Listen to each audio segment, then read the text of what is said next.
Hi, grade nines. Today we're going to look at how to find the equation, so the ROC and the equation. This time, instead of like last week from a table, now we're going to be finding it from a graph.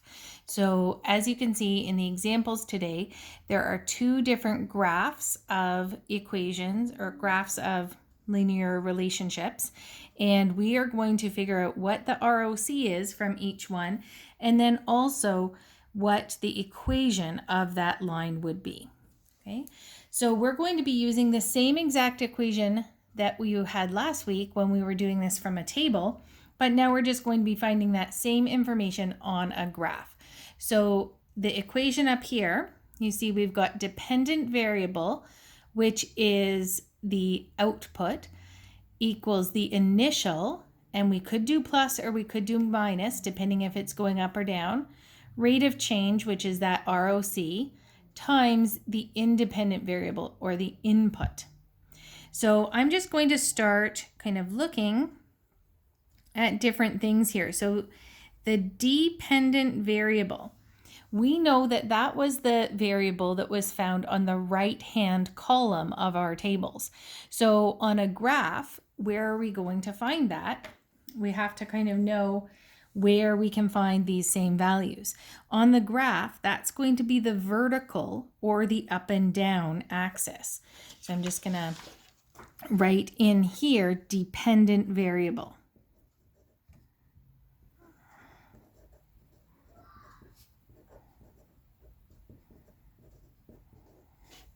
So that's my dependent variable. And this is a little bit small, but this PDF is posted in our Google Doc of the lesson. So up and down the words here say distance in kilometers. So I'm going to circle that D because that's the variable I'm going to use for dependent. The other variable, which in a table of values was on the left-hand column, was our independent variable. So I'm going to kind of highlight that in orange too. And that was what was in the left-hand column on a table. Now it's going to be on the horizontal or left to right axis. So this is the independent.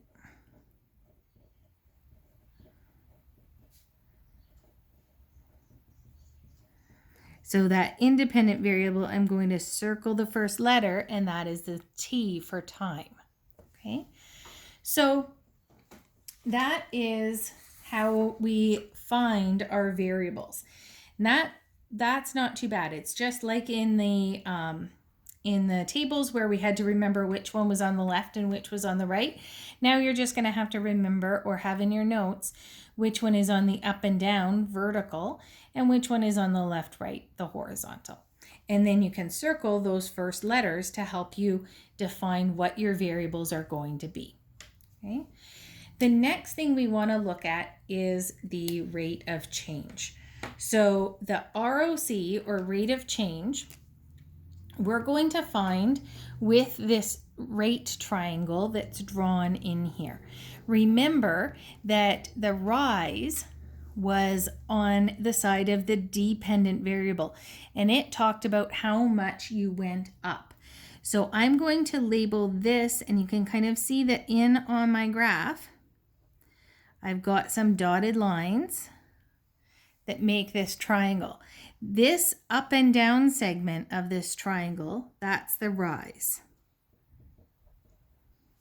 So my rise is how far up and down it goes. So I have to figure out how long this line is based on the scale of the up and down axis here. So I'm going to go across from the top of the line, measuring across, and that's at 300 kilometers. I'm going to circle that. So that's 300. Just write it a little bit bigger in case you can't see. And then I'm going to go from the bottom of this up and down line and go straight across and circle this value, and that's 100. Again, you don't have to write that in. I'm just making it bigger because I don't know if you guys can see the scale clearly in the video. So if I want to know how far up did I go, going from 100 up to 300, I can subtract those numbers and it tells me what the difference is, how far up it went. So I'm going to do the big number, the top number, 300 minus 100, which is 200, and that's my rise. I'm going to do a very similar thing across left to right. This dotted line, the horizontal, talking about that would have been on the left-hand column of the table. So left to right, this is my run. It means how far over did it go. And I'll do the same kind of idea here. I'm going to look, where did the run start? Look down from the starting point of that triangle side, and it's at a 2. So I'm just going to kind of, again, make that a little darker for you to see. And then I go to the end of the line and look down here, and that's at 6. So how far over did it go from 2 to 6? We can subtract that to see how many, or you can count if the scale is easy enough. So if I do 6, take away 2, it tells me how many squares are in the middle, which is 4. So I have a rise of 200 and a run of 4. Now, hopefully from last week, you guys remember the equation for ROC. We know that ROC is rise over run. So that is 200 over 4. And if we divide those, 200 divided by 4 gives me 50. So my ROC, which is like my unit rate, is 50, and I can look at my units. The rise units were kilometers and the run units were hours. So this 50 is a measurement of speed because it's kilometers per hour. So that gives me the ROC. And I'm going to just kind of highlight in green that this is where the ROC is. Okay. The last piece that I need for my equation, we know we've got dependent and independent. We found those on the axes. The ROC takes the most work to calculate. The last thing is the the initial. So I need to find this initial, and I'm going to keep it, I think this is the same color coding as last week. I'm going to do initial in pink. So the initial is also sometimes called the base or the starting amount. So we just actually look at this up and down dependent variable axis and say, where did it start? What was the starting distance? And the starting was at 0. This line started at 0. So this is actually kind of an easier one to do. You just fill in the 0 based on the starting value. We're going to do another example too. So here, now I have all my pieces. Losing my colored pens here. So my equation says dependent variable equals. So what's my dependent variable? That's this up and down one. So I'm going to start it with a D because that was distance, not D for dependent, D for the variable there, which is distance. So dependent variable equals initial.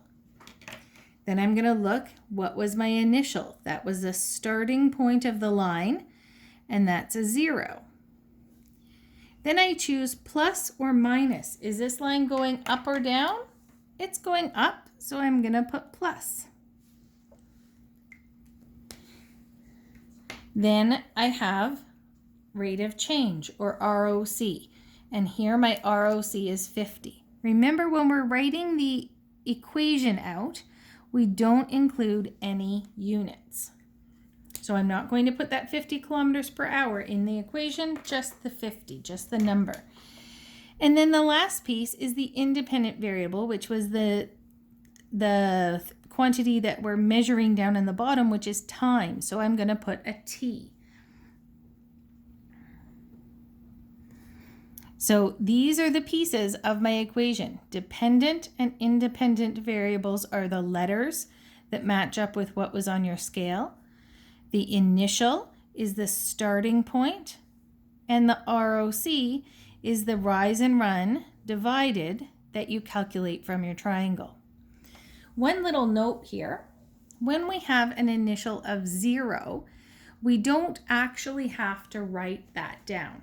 You don't need to put it in the equation if it's a 0. So I could just write D equals, and instead of saying 0 plus 50t, I could just write 50t. And again, you obviously don't have to color code yours like this, but I just think that might make it a bit easier for you guys to see in the video. So here, if initial is 0, you don't have to write it.